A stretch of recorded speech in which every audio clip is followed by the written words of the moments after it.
अपने हाको जतिया जाके चला हो तो ही बात है भौजी। इहे लगन में कहना ले मोर मान नैता ले के जइबो हमें भाग भौजी। इहे लगन में कहना ले मोर मान नैता ले के जइबो हमें भाग भौजी।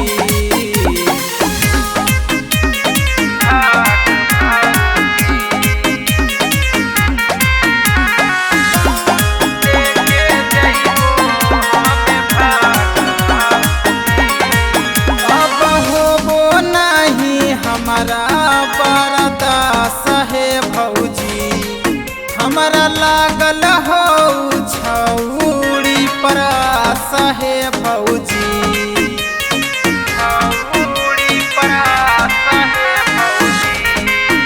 अब होबो नहीं हमारा बरदास है भौजी, हमारा